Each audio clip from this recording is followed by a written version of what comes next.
education. And I was like, I learned so much from my great grandmother, even at 4, 5, and 6 years old. There was a well. So we talk about temperature when I would go to the well to get water. And I'm thinking we're just having a conversation. But guess what? I reflected on it as an adult. I was learning. So when I went to school and I was conversing, talking to other 6 or 7 your father said about you, or the damage that relationship caused to you, or the F's you made over and over and over again, and the people tell you how dumb you were.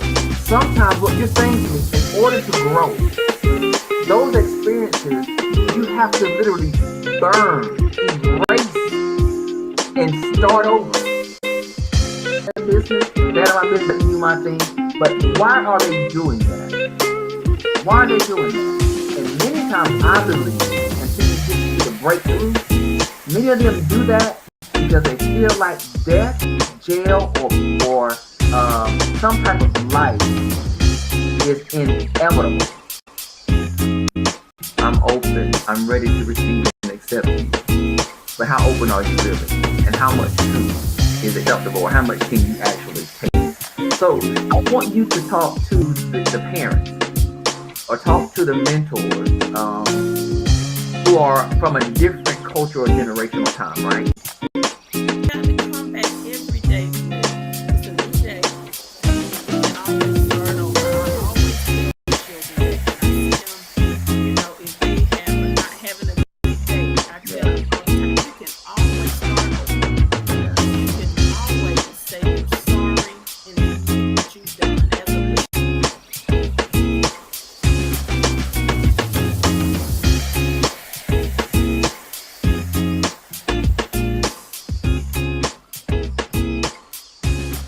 Across the globe are really focusing on this whole child perspective, especially the social and emotional impact or parameters as it relates to what students need to be successful to learn. I know here in the state of Georgia in the U.S., it is a new initiative here for us, but we're still trying to wrap our young, we're single, and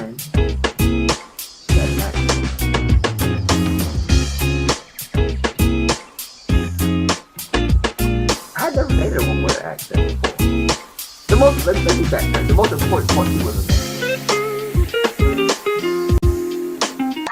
is this constant shift in priority, almost like one would be weighted more than the other, but it still will level out at some point.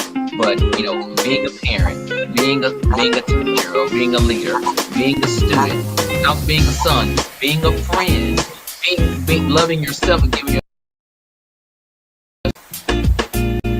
Yes. and said, this is what he told me, but I'm not going to report it because you're black. Now, every parent, get in the comment section. Would you have done that? Of parents, okay? There were a number of parents to the point that it actually became real. Now, in the future, the principal or the director of the school said that parental concerns will be handled on an individual basis. So basically, it was Dexter Reynolds. She laughed. She thought it was. She said, "Oh, Mr. Holmes, you have a crush." Isn't that cute?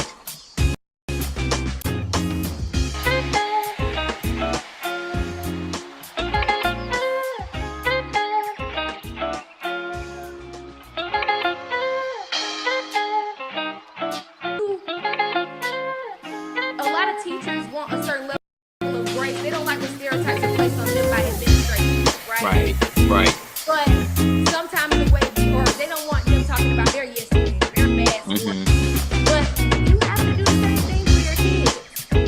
Forgive us our trespasses, and we forgive them trespasses against us. You don't want your administrators treat you a certain way, so treat your kids, a certain way. A lot of times the way you treat people. And guess what? Forget it. I'm done. I'm gonna fail anyway.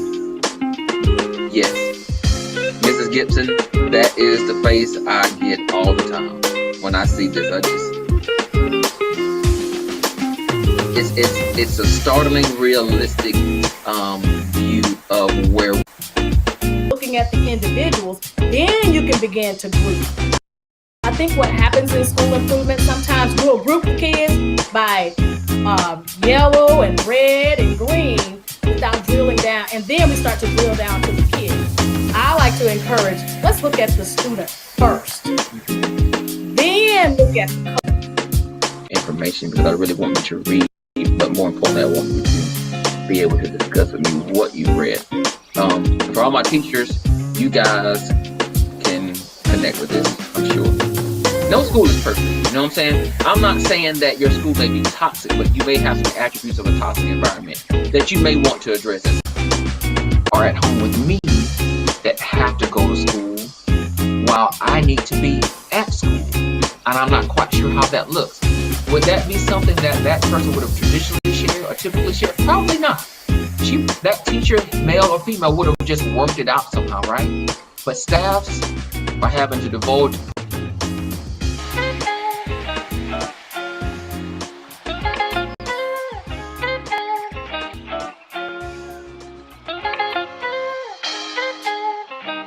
What makes me continue to come back week after week after week, because you all are so faithful and you all are so engaging. Once again, if you're on Periscope, thank you for watching. You too can get in the comment section and be a part of this conversation. Tonight we're going to be, once again, I say about 30 minutes, but you dictate the time that I stay on and engage with you.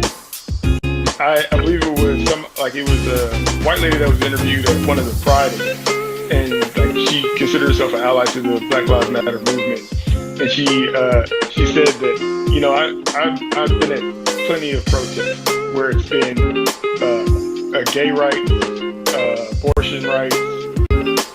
All in all, people need to know that they have to think where, and because everyone's not everyone working, they would need technology especially. But that's not the case. That's why I'm currently doing what I'm doing. But I think it just I don't know if you said what you said because of who you are or your race, but I'm telling you it's inappropriate and it's insensitive. And since you made the comment on a virtual setting, I'm going to respond to you on a virtual setting. And so I'm going to let you know what I think. And at the end, Mom said, I have other options. Go to that school and you do the best you can and you learn what they're giving, even though it may not be at the level or the depth of some of the better schools in the community or the private school. But that's an issue. And so that should also be something that you want to. No. They didn't. They were just having they have to do it. Oh my Lord. Okay, so let's go. So how did the black students maintain relationships in the white school?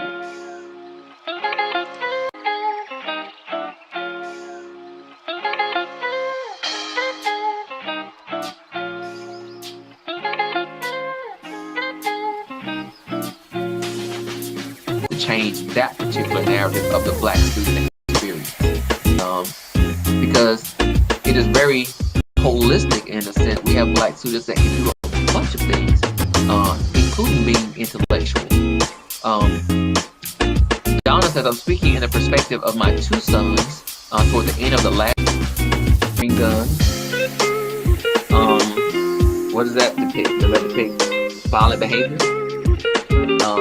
So I have a question from Miss Elliott. Miss Elliott says, would you prefer the course be optional or a mandatory part of the curriculum?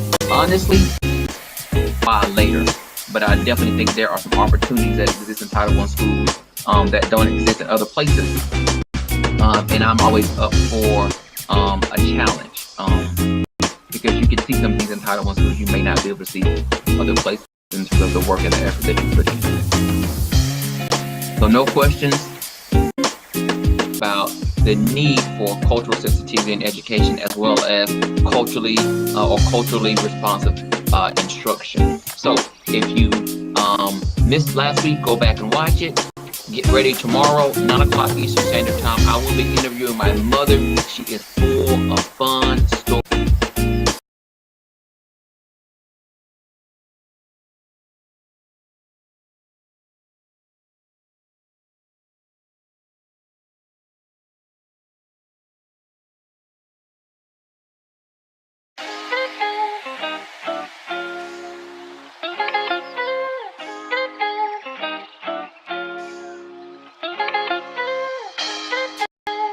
Education, and I was like, I learned so much from my great grandmother.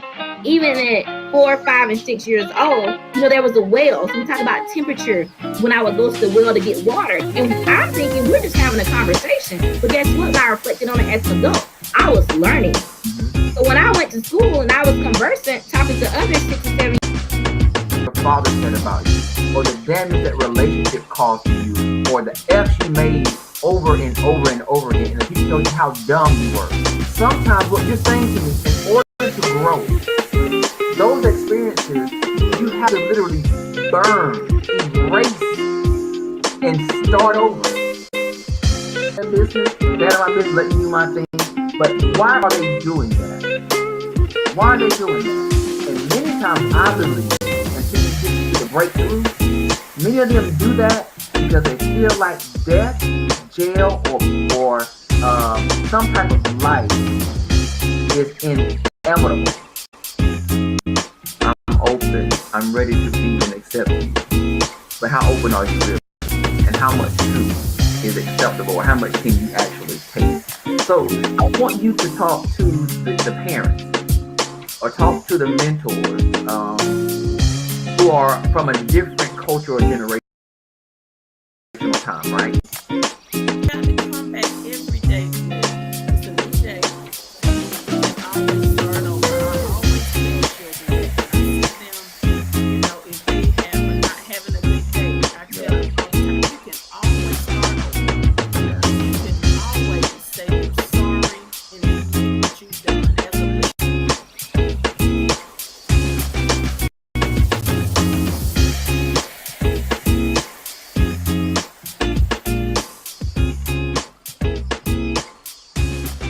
Across the globe are really focusing on this whole child perspective, especially the social emotional impact or parameters as it relates to what students need to be successful to learn. I know here in the state of Georgia in the U.S., it is a new initiative here for us, but we're still trying to wrap our She was young, she was single, and she had access.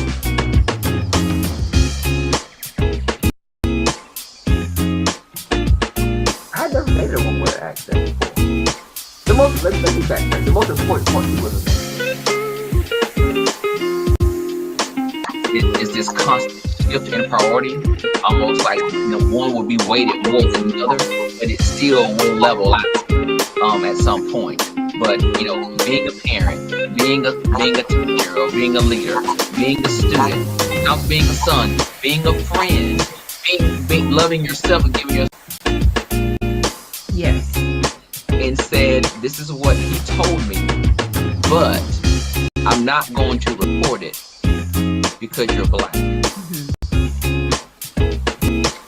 Now, every parent, get in the comment section. Would you have done that? A parent.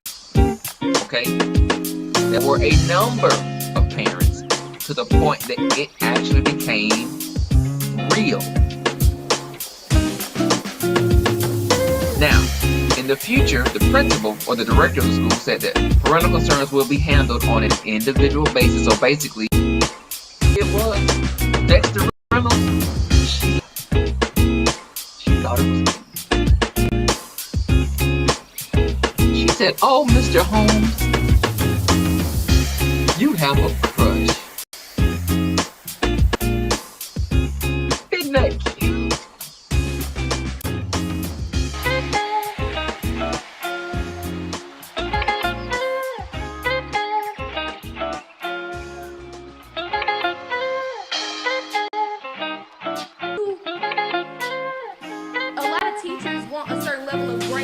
the stereotypes are placed on them by administration, right? Right. But sometimes the way, or they don't want them talking about their yes men, their bad sports. But you have to do the same thing for your kids. Forgive us our trespasses, and we forgive those who trespass against us. You don't want your administrators treat you a certain way, so treat your kids, a certain way. A lot of times the way you treat people. And guess what? Forget it. I'm done. I'm gonna fail anyway. Yes, Mrs. Gibson, that is the face I get all the time when I see this. It's a startling, realistic view of where. Looking at the individuals, then you can begin to group. I think what happens in school improvement sometimes we'll group kids by yellow and red and green without drilling down, and then we start to drill down to the kids. I like to encourage, let's look at the student first. Then look at information, because I really want you to read, but more importantly, I want you to be able to discuss with me what you read. For all my teachers, you guys can connect with this.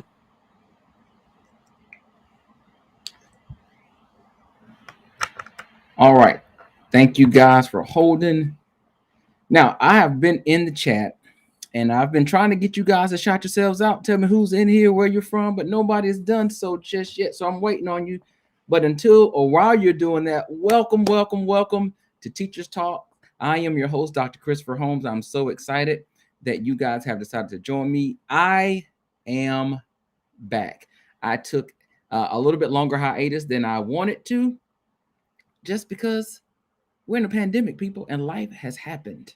So if you're on YouTube, what I need you to do right now, if you're on YouTube, and I'm going to drop that link in there, I need you to like, I need you to subscribe to the channel, and then hit the notification bell so you can stop asking me when I'm going live. And when I go live, you will get the notifications.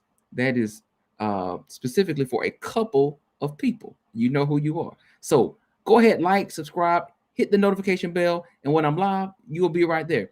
If you're on Facebook, thank you for joining me. I love to see you on Facebook. But if you're not on YouTube, go ahead, jump on YouTube. You can go through and just binge watch everything else, like you binge watch these old shows like Sex and the City, like you binge watch that show like with Issa Rae. You can binge watch, guess what? Teacher Talks. I have over 30 episodes on there, and they're entertaining, but they're also informative, and then share them with your friends. So if you have teacher friends, send them the link right now. Send them the YouTube link. Send them the Facebook link, because this is great information that I'm sharing with you. And guess what? It is free. It's free. I'm giving you this for free. And so I really want you guys to join in the conversation. Tonight is really quick, about 30 minutes. We're going to jump in. This is a rapid fire. We're going to go through some hot topics right now in education. And I need you to get in the comments. I need you to give me your feedback, because remember, you drive what we do here. Now, like I always say, it is 9:25 here on the East Coast. If you're watching, I'm here in the state of Georgia. It is 9:25. You need to put the kids down, because it's time for us to catch up.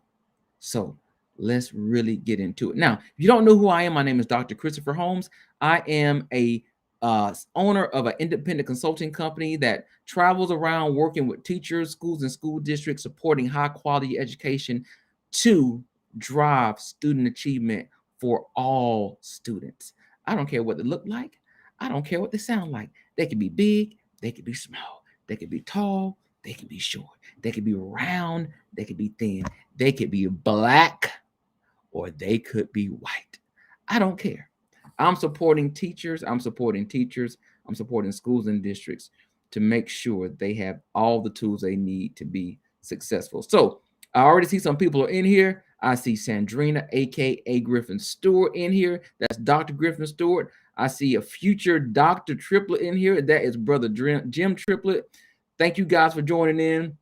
So I'm going to start with the first topic. I need you guys in the chat. Even if you're on YouTube, get in the chat. Comment section is there for you. It's not for me. First comment or first topic: federal funding. Is it enough? Do our schools get enough money to adequately support teaching and learning in American schools? That is the first question. I have my own thoughts. I want to know what you think. So I'm constantly watching the chat to see what you guys are saying. So let me give my perspective first. I think in most cases, there is a lot of money. I don't think the issue is money. I think the issue is how we choose to spend the money. And I'm not sure all the money is being spent in the most effective ways or with the most efficiency. So that is my challenge. With the money that you have, what are you doing with it? And are you seeing students rise to the occasion? Are you seeing students grow? Are you seeing students achieve? Are you seeing students being more motivated? Are you seeing students being engaged? Are you seeing students having more value in their education? Are you seeing teachers be more effective? Are you seeing growth in their practices? Are you really shifting the culture and climate in your building using the funding that you have to really engage parents in the community to be partners with you? Because it's not about what you do for them. It's really about what you do with them that makes a difference. So there are several pockets of money. And for you all that don't know, every dime can't be spent on everything. Some of the money has to be spent in very specific ways, depending on where that money is coming from. So we still got to talk about how we're spending that money. So we have a comment here. Let's throw it up. So Dr. Griffin Stewart says, I'm in a rural district. We have a wealth of funding. However, not sure if we are using funds effectively. I think that is something that everybody would likely say, whether you are in the classroom, if you're over a school, or if you're working in a district. The money has to be spent the right way. How do you do that? So how do you spend the money more effectively? That is the question.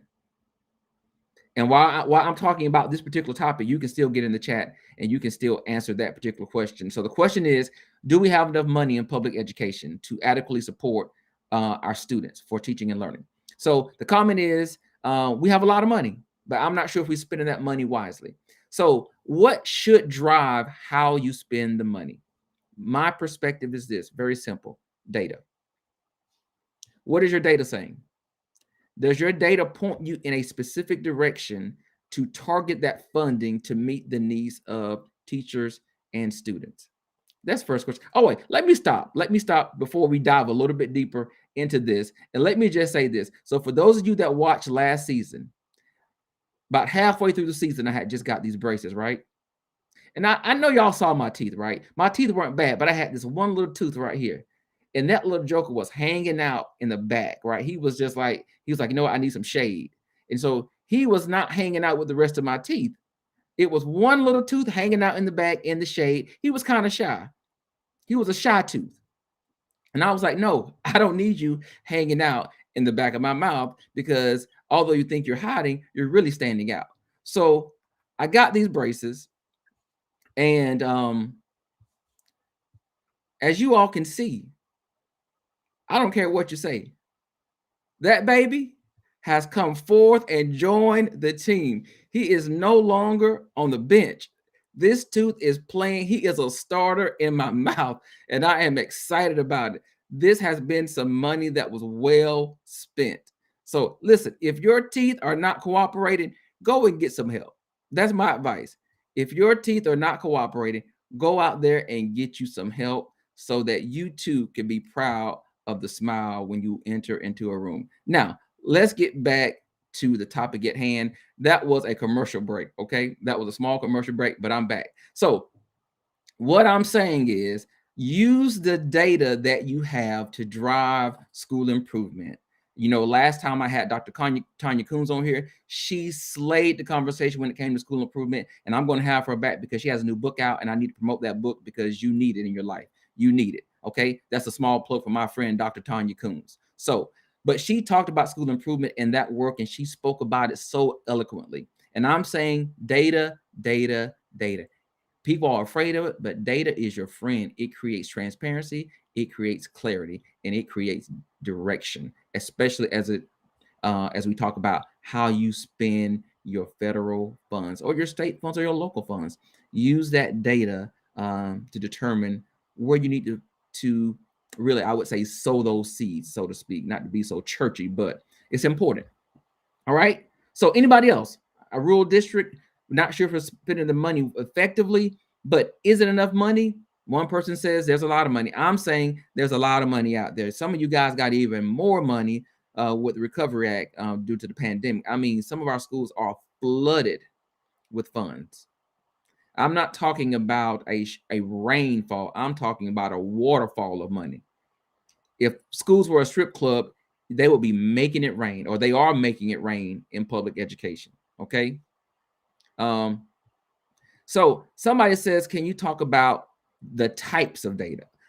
So schools have a plethora of data. So the number one thing you want to look at is your student achievement data. Okay. How are your students performing? How are they performing overall? How are they performing in particular content areas?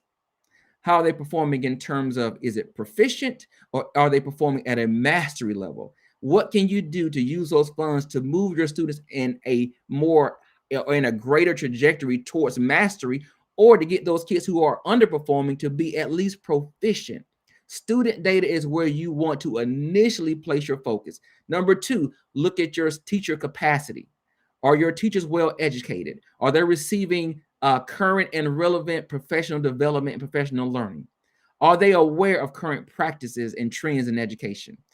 How are you prioritizing PD in your building? Is it job embedded? Are you using collaborative planning more effectively where they're talking about data? If not, how can you allocate time within your day using that funding to do so?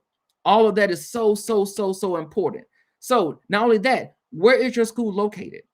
How can you use your funds not only to impact the school, but to impact the community, because those kids are coming from their homes into your building. So you may have to also try to change the environment in which they live in, not just the ones that they learn in. Twofold, living and learning have to go together, right? What does your culture look like? So climate data, super important. If the mindset in the building does not really drive school improvement, does not really focus or value student achievement, it's not going to happen. It's not going to happen. So those are just 4 pieces of data that you could likely look at to really allocate those funds in more productive ways. Somebody says it depends on the size of the school. I lead a school that receives limited funding in comparison to other schools in my district. As such, I don't have enough funds to do simple things like upgrade technology in the classroom. So the word technology just came up. We're going to discuss technology because I think there is a misnomer about technology in buildings. But that's a great point, Brother Triplett. Every school doesn't receive the same amount of money. If you are in a very small population, the pocket of money that you get is also very small because you don't have many students. And what many of you all may not understand is every child has a dollar amount attached to their heads in most circumstances. So every kid that you have, the more kids you have, the more money you get, right? And that really determines a lot of things in terms of course offerings, including the number of staff that you can hire in your building. So smaller buildings get smaller pockets of money, and they can only do certain amount of things. So you have to be very strategic about how you spend that money. That's a little bit trickier and a whole lot more difficult, right? So that's an issue. Small schools, especially think rural small. There's only 1 or 2 schools, maybe 150, 200 kids in each building. 400 max in the whole district. That's a really small district. They're not getting a whole lot of funds. And like I always tell people, when you're in a rural environment, you've got people with one head wearing many hats. One head wearing many hats. You can only do so much with the money and the time that you have. So that's really important. Brother Sherelle came in. He says, glad to see you back, brother. It's good to be seen. It's good to be seen. I'm gonna put these comments in here so that you guys can see them. For those of you that are posting on Facebook, those comments aren't coming up directly, but I do want to put them up here for everybody who's viewing to see the questions or see the comments that you all are leaving, because I think they're important, and I appreciate you taking the time to even leave a comment for me, for everybody else to really drive the conversation. So let's move on to the next topic. I've got this on my phone because I wrote this down. So too much technology, right? And we're going to talk about that because Brother Triplett brought up this conversation about technology. Before we get there, let's talk about this. School safety. Are our schools safe enough?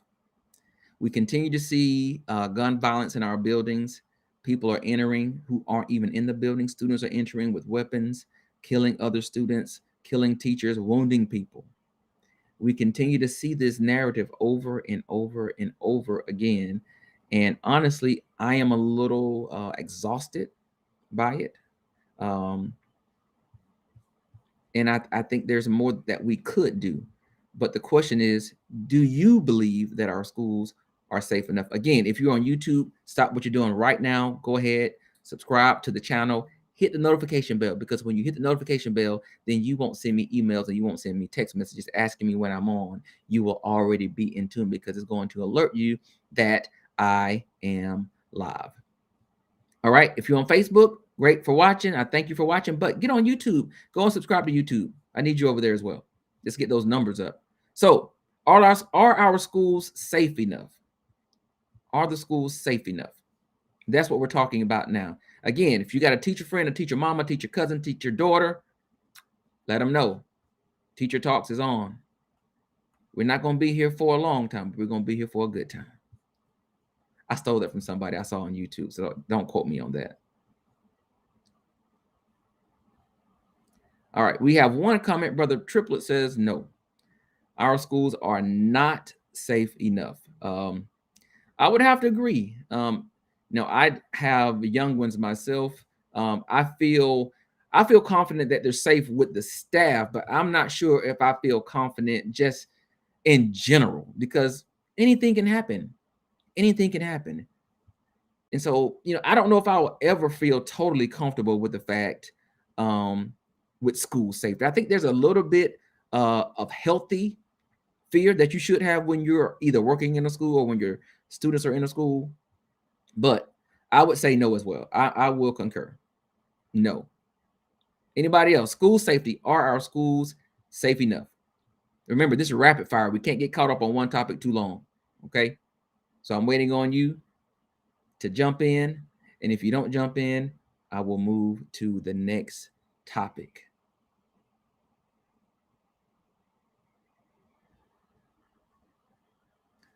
All right. Now, while I'm moving to the next topic, so let me say for you all that don't know, I also do a lot of advocacy work where I go and I support parents when their students are experiencing trouble in the schools. Parents. I say this once, I say this twice, I'll say this a million times. Stay involved. There are things that are happening in buildings that you need to know about. Now, kids are not perfect, but neither are schools. Schools aren't perfect and schools make mistakes. And so you need to be abreast of what's going on to ensure that your child is getting all of their needs met and they're being treated fairly. So that's important because, we don't want our students having bad experiences that scar them for life. So let's look at another comment. Brother Triplet says resources in urban districts are allocated to ensure safety in high schools. However, elementary schools need the same support and protection from students and parents. I totally agree. If you've never been in an elementary school, if you've ever seen a mad mama in that bus line or in that carpool line, trust me, you need some school safety because those parents can go to a level 10. Level 10. Elementary carpool line, lit. As a kid, that's a lit situation. No cap. You can tell I've been hanging out with some younger people where I pick up a little lingo. No cap, that means no lie. All right. So if anybody says that, I want you all to be out there acting like you don't know what's going on. Okay. No cap means no lie. I'm telling the truth. So most definitely, people need safety, not only in high schools, but in middle schools as well as elementary schools. That's vitally important. And that's a great point, Brother Triplet. Thank you for that. So let's go to the next topic. And this is I want to see what you guys have to say about this. Considering we are still in a pandemic. Here's a question. Now I threw it in the chat on Facebook, but I'm going to throw it in here for you guys. Have we honored our teachers enough?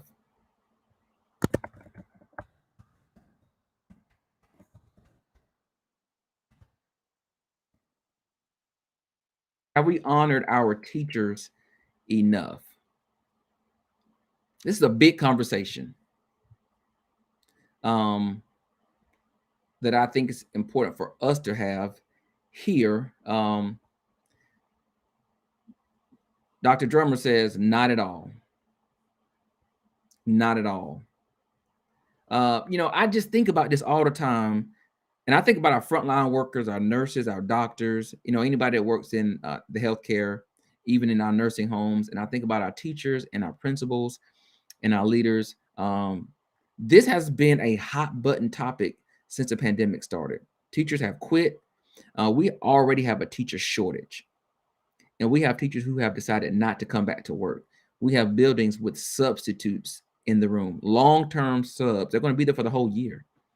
And I'm not sure we're going to get these teachers back. And many of these people left because they didn't feel appreciated. They didn't feel respected as professionals. And they didn't feel safe and honored. I think that's a big, big issue. And if we don't do a better job, we're going to lose even more educators. Who's going to teach our kids if we don't have any teachers in the building? So I got one person who says not at all. Anybody else wants to chime in? Are our teachers being honored, or have they been honored enough, especially considering what they've gone through during this pandemic? And I am baffled. I have to say this. I am baffled when I watch the news and I see parents at school board meetings boycotting, using profanity, and fighting over what? A freaking mask. These people are fighting. I mean, I'm not talking about like verbal. I mean, physical hand-to-hand combat over a mask. People, it's not that serious. I'm sorry. It's not that serious. Get over it. Get over it. It's just a mask. And I don't know what data you all are reading that says mask wearing has long-term effects.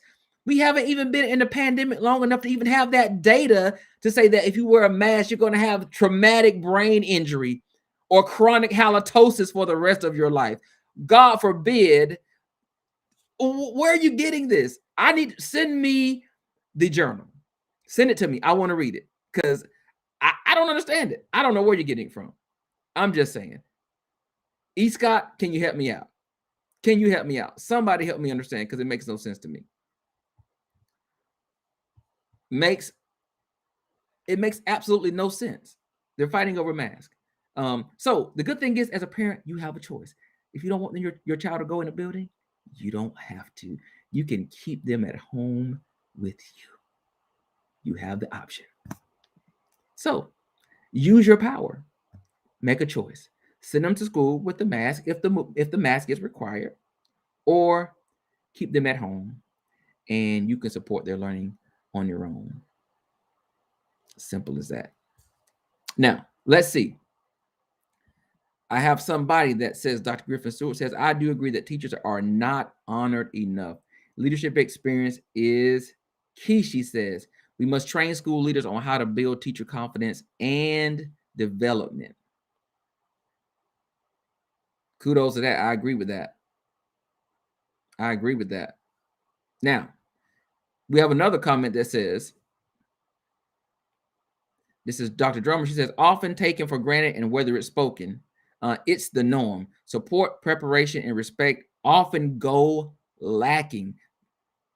Those two just kind of agree with each other. Educators are oftentimes held to a higher regard, but then respect does not match. Do you all read that? Let me read that again to you. Educators are oftentimes held to a higher regard, but then respect does not match the same level of regard that they're held to. You want to hold me accountable, but not be respectful of my position. How does that work? Somebody in the amen corner says, absolutely. Absolutely. Came back with a real amen, right? I just gave I just equipped it or attached the amen to it, but the amen came right behind it. So they believe in that. Now, we've got another comment. Oh yeah, you guys are lighting it up tonight. Make sure you share this. There's some people that need to watch this. Now, granted, I have a lot of people that go back and watch this after the fact and have to go back and then make comments on old comments because people are now really, really engaged with the conversation. So Triplet says, who? Society in general. Hold on, let me go back. Who? Society in general or district level officials? As a principal, I do my best because they need it. I couldn't imagine being a classroom teacher during this pandemic. Society needs to give teachers more, I say this word all the time, grace. Grace. Because we all need it. Why? Because we're not perfect. We're not perfect. People make mistakes. People are human. People have, oh my God, emotions. People are having anxiety. People are experiencing death in their families. So guess what? I may not always show up at 100%, but they show up. That has to count for something. It has to. It simply has to. All right.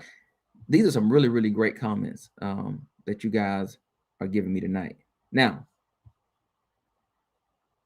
are we ready to go to the next topic? You've got 3 seconds to continue to comment on this before I go to the next thing. All right. The next conversation. Rapid fire.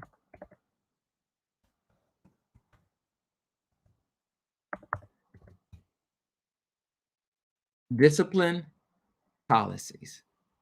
Are they still the same or have we made some changes? Now, I ask this question because all of our kids aren't in the building. Some of our kids are at home working virtually. But after we have gone through this whole experience of being woke, of going through the George Floyds and the Breonna Taylors and the Ahmaud Arbery's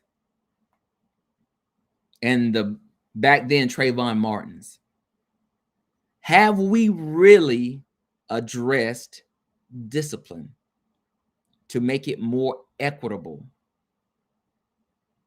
where we see this seamless fairness for all students in our buildings?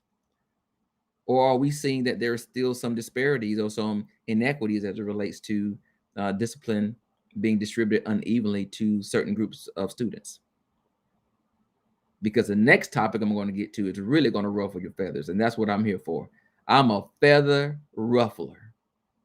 If you didn't know, I'm a feather ruffler, and I enjoy it because that makes the conversation even better, right?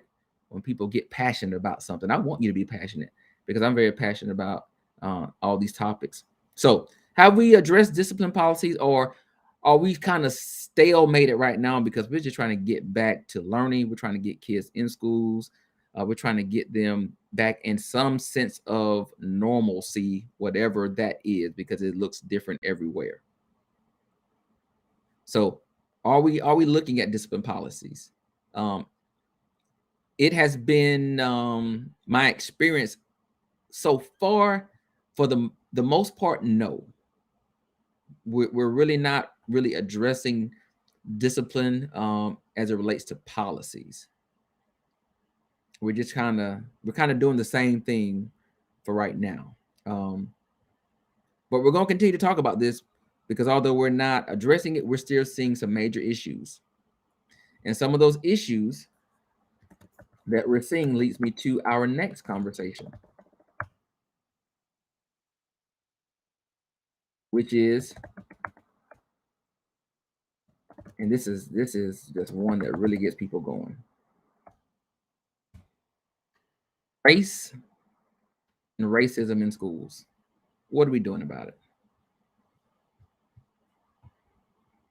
Are we even addressing it?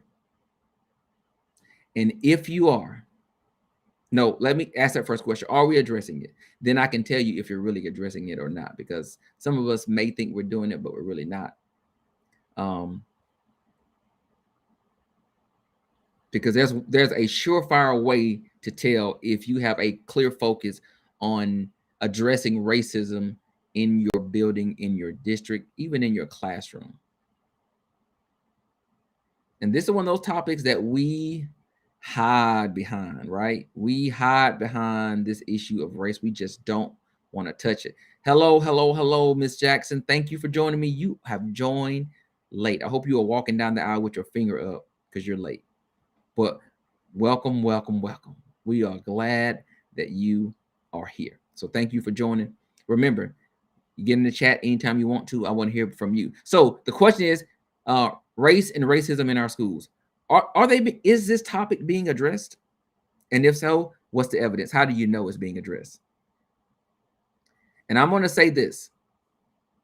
Before I tackle that one, let me get this comment in here. And then we'll go to this race one. So Triplet says, that's a tough question. Discipline is off the chain this year more than ever. Wow. I'm trying to be more patient with my scholars and taking SEL and restorative approaches. Wow. He says discipline is off the chain. Now, for some people, not being in school for about, a year or more, it kind of opened up this level or this aspect of freedom that they don't have to do work. They don't have to listen. They don't have to follow rules. They can kind of do what they want to do. And it also has triggered that same feeling and belief in some parents. So if the parents don't hold the kids accountable to come to school and behave, guess what? Who are you as a teacher or even the principal to tell me what to do? My mama don't tell me what to do. My daddy doesn't tell me what to do. My mom or dad has no expectations, right? So you need to just teach, right? And leave me alone. That's going to be a tough one. Is anybody else seeing discipline like increase in your buildings? I can't say overall I've seen it increase or decrease.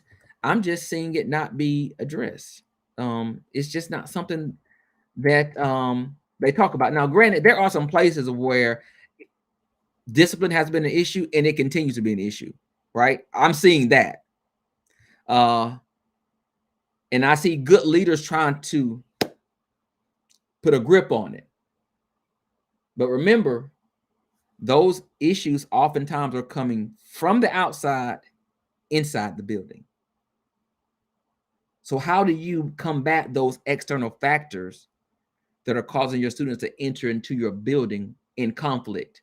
They didn't get into conflict when they got there. They were already in conflict when they walked through the doors. You were just unaware of it. Right? So that's a tough battle to fight because you are unaware of the tension until something pops off.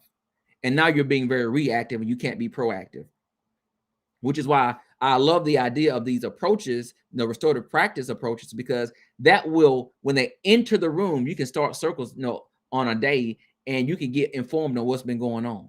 All right.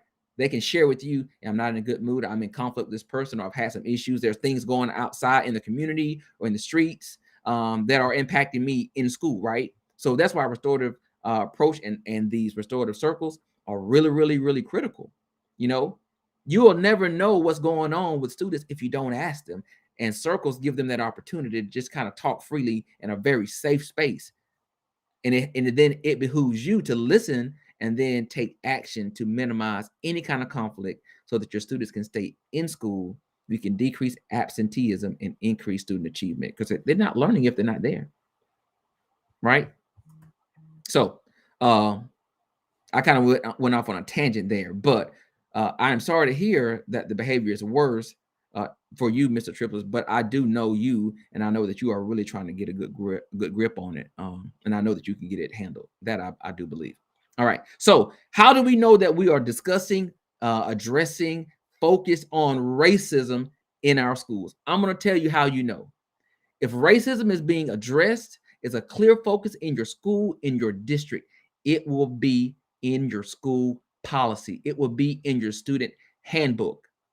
It will be in the information you share in the beginning of the year. If it's not in there, if it's said very vaguely, I don't want to talk about somebody being bullying or somebody being intimidated. I don't want to talk about aggressive language. I clearly want to see the word, we do not tolerate bigotry or racism or gender inequality in this place of learning, and it will be handled in this way. Put it out there. Be bold. Make the statement. Take a stance. You have students in your building. You have students in your district that need you to stand up for them. If you don't, I'm saying you are a coward, and you can count that and take it to the bank. I'm not afraid of saying it. We've got to take stronger stances for all of our students, not some of our students. And there are students that need to hear you speak up for them, to say, this is a safe space for learning, and I honor and value who you are and everything you bring to the table, not just your mind, but also your melanin. Tweet that. That's free. I'm giving it to you. They need to hear that. They need to see that you're standing for them. And sometimes we take the backseat to that particular conversation. Is it a difficult one? For sure. For sure. Drummer says, or any other kind of low down forms of behavior for that matter. We're just not going to stand for it. Okay? It has to be stated. Once again, students aren't perfect, but neither are schools. And so there are some changes that we need to make in our schools and really make all of our schools feel, more safe and feel valued. And we've had that conversation before, and I'm going to continue to have that conversation with you guys because I think it's a needed one. Remember, if you're on YouTube, like right now, get in the comments, and then you can also subscribe and hit the notification bell because it's going to let you know every time I go live. If you're on Facebook, thank you for joining. You too can join on YouTube. Just go to Fully Engaged Education, type it in. It should come up. Click like, subscribe, hit notifications. Simple as that. So now the next conversation. This is another hot one. So it's another one.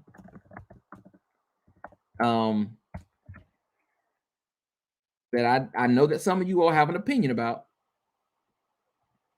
And that is technology in our schools. Is it there?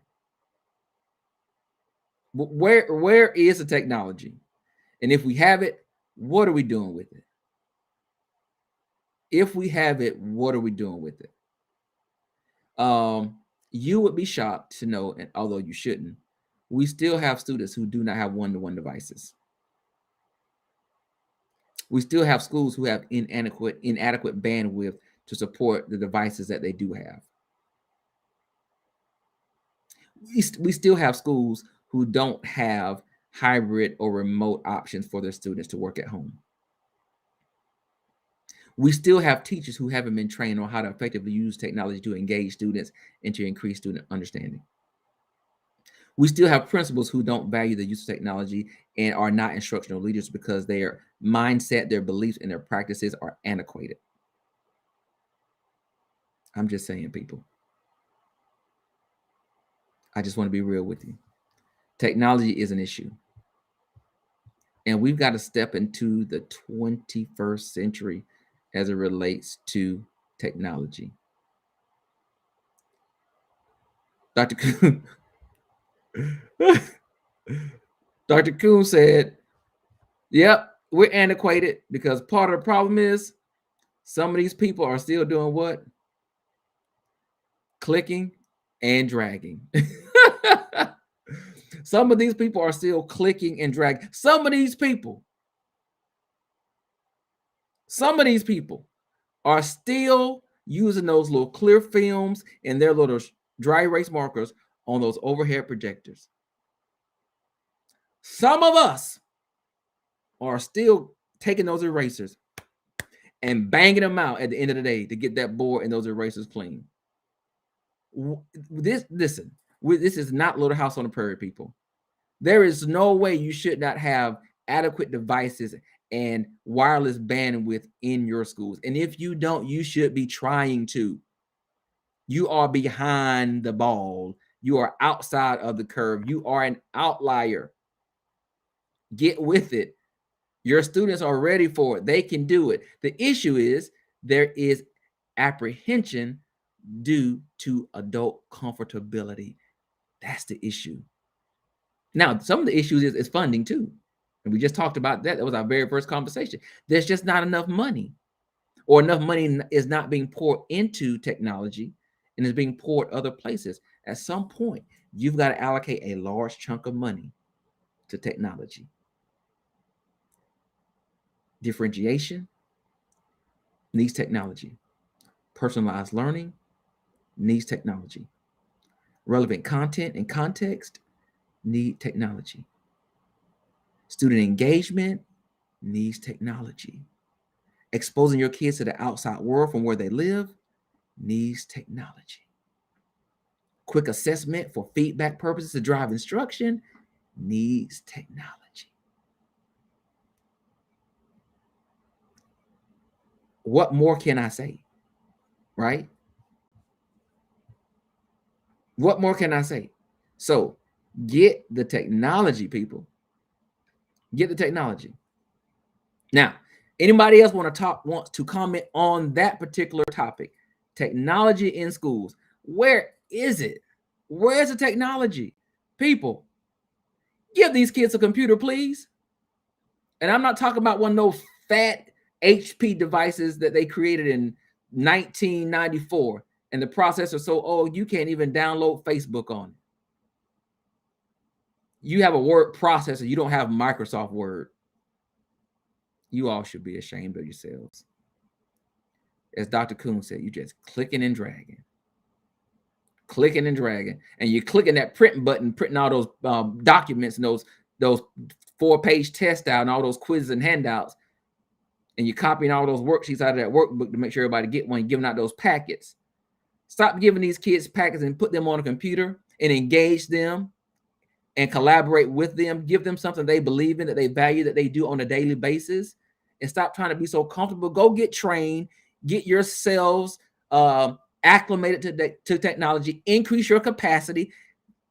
Uncomfortability increases your capacity to grow and learn and develop. Stop being comfortable. If you made it this far, stretch it out. Okay. Now, next topic. Now,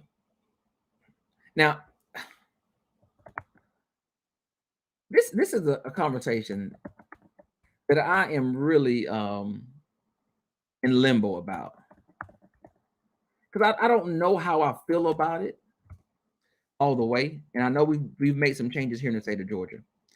And that is standardized testing.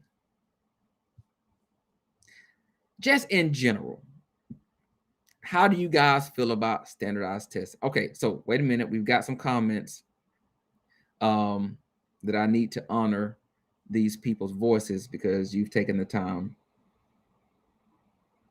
to be a part of the conversation. So the first person is Mr. Triplett. And Mr. Triplett says this: my district has a PK through 12 one-to-one iPad laptop policy for all of our students since the pandemic. Kudos. But we're behind with the updated interactive whiteboards in classrooms for whole group instruction and training on how to use these for something other than, I didn't get the whole thing. What he says, for something other than an overpriced projector. Now, that's an issue. But well, you know what? But I get it. You have to take a step, right? So you got to be strategic about, once again, how that money can be going. But if you guys aren't sure what the plan is, then the issue is that of transparency. That's the bigger issue. Where are you trying to go? Because we need to make sure that we know and we can share that with other people. Ficklin is in here. Ficklin says, in our country, each kid has been assigned in our district. County, he says county, I'm sorry. In our county, each kid has been assigned a laptop. I love it. Finally, kids are getting laptops. And I am sick of the argument, well, if you give it to them, what if they don't bring it back? Give it to them. You will never know if you don't give it to them, people. Why are we deboing laptops and iPads? You paid for them for the students to use. Let them have it. Ficklin also says each classroom also has an interactive whiteboard. That's kind of cool. I wish parents could visit the classroom to see these things in action, but we see pictures. Yeah, interactive whiteboards are the thing now. If you know how to use them, they can be very, very effective because you can have multiple kids on the whiteboard at the same time doing different things. They could be showing, representing their understanding of the content. They could be providing explanations. They could be correcting mistakes. They could be analyzing information. They could be identifying misconceptions. They could be doing a whole lot of stuff with an interactive whiteboard. And they could be on their computer and we can see what they're doing all at one time on an interactive whiteboard. Or we could select certain kids' screens and show and have them share out and explain their understanding. That's really, really cool. Drummer says, definitely more devices in the classroom. Now the question is, how are we using them? Key. That's a key question. Do we know what to do with them? That's your second key question. And the adults may need some training. They need some training and ongoing support. So, go back. They need training, number one, but don't just train them. They need ongoing support. Don't just do a one-time training and say, okay, go forth and do great work. They need support. You got to support them. You got to support them. It still has Oregon Trail downloaded on. So those are some great points. Let's see. I think some people have dropped some comments here on Facebook. Let me look before we move on to the next one. I think I'm going to end with this next one because I'm already over my time. I know I started a little bit late, but I don't want to keep you guys on here too late. My first night back and get you bored with me. So where do I want to go? Let's go here.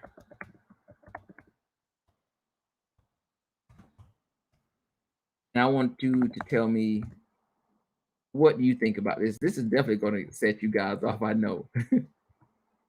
But I'm going to do it anyway. Next topic and last topic of the night. Teacher salaries. Are teachers getting paid enough? Are teachers getting paid enough? Now, I know some of us got a lump sum of money in certain places because of the American Recovery Act funding that was given to schools. But was that just to pacify us? Should teachers be receiving higher wages? It is a profession. It is a profession.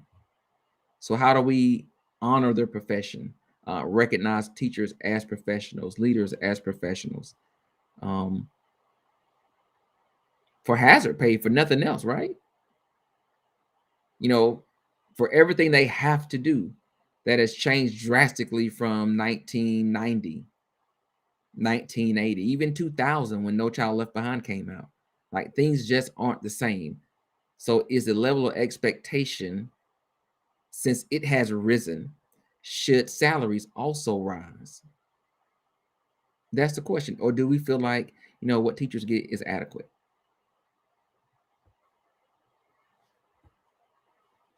Now you guys are quiet on that. I thought that was really going to drive you through the roof.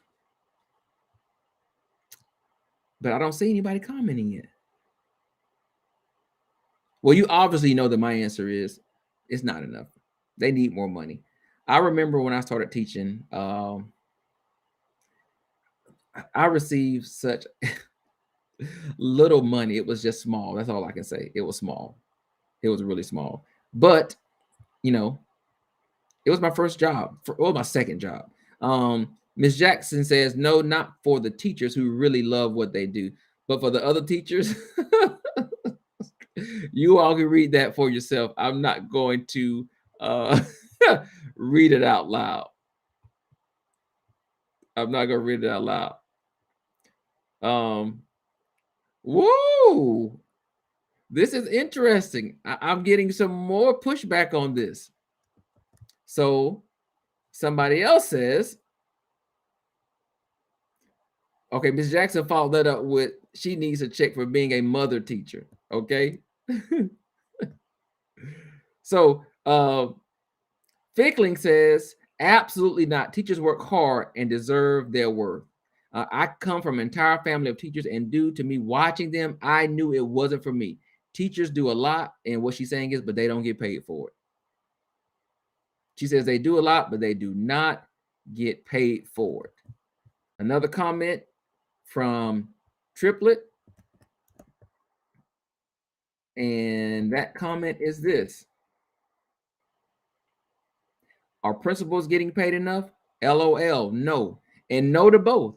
All educators need more money. The sad part about it, for those that want to get more money, and I mean like very, very, very good teachers, very good teachers, in order for them to get the money that they kind of want or that they desire, they have to leave the classroom. And I don't feel like good teachers need to leave the classroom in order to eat, in order to take care of their kids adequately, in order to take their kids on vacations. I mean, these are educated professionals with many times multiple degrees, and some of them are working part-time jobs. Dr. Kuhn says groceries have risen, the cost of living has risen, expectations have risen, student needs, demands has risen. Perhaps teacher salaries, which have always been subpar, should rise as well. I wholeheartedly agree. Everything is going up, but teachers pay. Everything. They do more. Accountability is higher, but the pay is still the same. Do you know that many places teachers haven't gotten raises in years? They haven't even been given those step raises. The excuse is the money is not there. And once again, how are you spending that money? What are you doing with it? How are you allocating those funds on your biggest priorities, which are your teachers? Once again, you can fire one, but I don't know where you're going to find another one to replace them. They're not just walking down the street. Okay? You have to look for good teachers. Look at Dr. Drum said, ain't nobody bored, Dr. Holmes. Continue on. She want me to open up the church doors and keep them open. At some point, you got to shut them. If they didn't come, maybe next time. Will there be one? Just one. So, Drummer, we have to shut it down at some point, right? This can't go on forever. So, I hear, yes, for most people, you're saying teachers need more money, and I concur. I concur. I'm sorry, Ms. Holmes Jackson. You know, your comment, well, you know what? You said some do, but you said for those that aren't doing their job, you said the HELL to them or with them.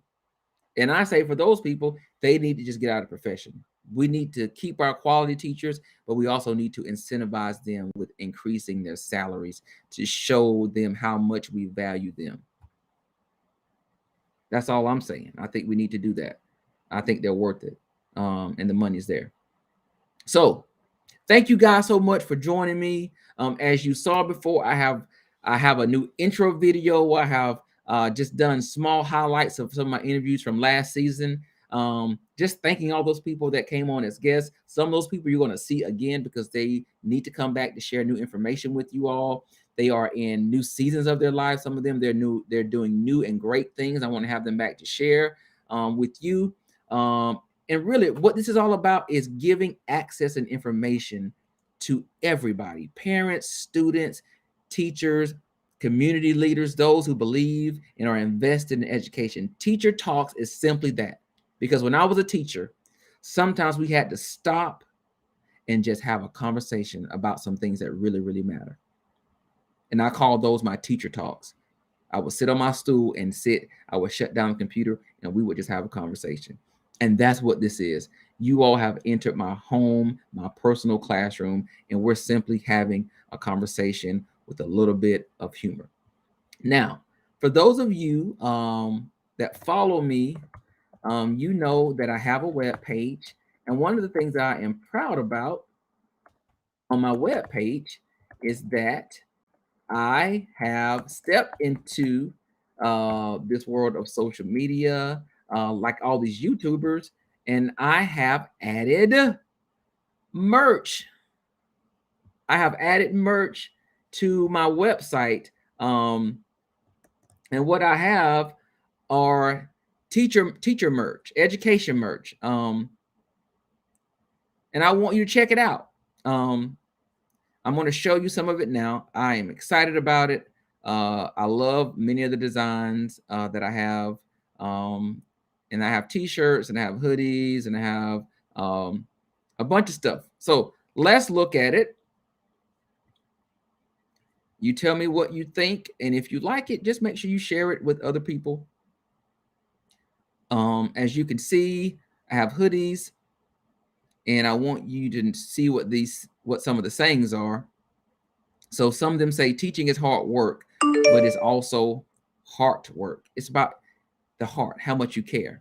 The gray hoodie with the black square says teachers are essential. I also have it in a black hoodie with white. The other one over there says educate, don't hate. That's what you see in the middle there. Scrolling down just a little bit, you can see, I mean, this merch is hot. I don't care what you say. I don't care what you think about it. I think it's hot. I think people need it. All minds matter. Life is about learning. Here, this shirt is about, says Black Brilliance. Also, all minds matter in t-shirts. And you can see the pricing as well. 1964 for my ed policy people. You know what that's all about. My teaching shirt. Let's load a little bit more before I get off. So I will also be putting this on the promo. I have a Teacher Talks shirt here. I have acceptance in education. We talk about inclusivity. Here, education is essential for everybody. And then for my teachers, I teach, but I also learn. We're lifelong learners, and that's really, really important. So if you get a chance, check out the merch. It's there for you. I hear people, Dr. Drummer's still typing, and then there's other duties and responsibilities piece. Let's go on that. So we're still talking about pay. She's still talking about pay. And she talks about student loan debt for degrees. So yeah, she has gone off on a tangent about the salary. Dr. Drummer feels very strongly about this money, people. So yeah, merch. And then my last thing is this, and I'm excited about this as well. So for those of you that know me, also know that I have been very passionate about wanting to provide scholarships for students. And so this year, or this season of Teacher Talks, I'm going to create a Cash App. And if you guys want to donate, if your heart leads you to donate, you can. But all the proceeds that you give to that Cash App will be used to giving scholarships to deserving students in May. My goal is to give 3 $1,000 scholarships to deserving students. That is my desire. We'll see how far we get there. I'm also going to pour into that as well out of my own pockets, because I just feel like we have to invest in our future. We have to invest in students. And sometimes that means we got to invest not just with our mouths, but we have to invest with our money, because we have kids who are well deserving and capable of moving on to post-secondary opportunities, and they need funding. So let's focus on that. I will be dropping that next week. The Cash App will be there. And then also, like I said, the merch. Check out the merch. If you like something, pick it up for a friend, pick it up for a colleague. Also, I do school orders. You need school shirts, district shirts. We can talk about a little discount. You know what I'm saying? We can do a little something for you to make sure that you get what you need, and we can specialize it too, to your liking. So again, thank you guys for joining me. I am back officially every Thursday, 9 o'clock. I will be right here on Teacher Talks. Thank you guys who say they love the merch. Check it out. Thank you, Fickling, Triplet, Griffin Stewart, Drummer, Coons, Scott. I mean, there's a lot of you guys who have been on here throughout the night. Thank you for watching. Make sure on YouTube, like, comment, subscribe, and hit the notification bell when I go live. Now, again, I love you guys. I appreciate you. This is something that I do because it comes from my heart. And I think the more we give from our heart, the more we can have an impact on humanity. So like I always say, whatever you do, be good, be blessed, be safe, have a great rest of the week, and enjoy your weekend. And for those of you all that live in Georgia, go Braves. Go Braves. Well-deserved world championship. Come on, in Atlanta, rise up. Appreciate you guys. Have a good night.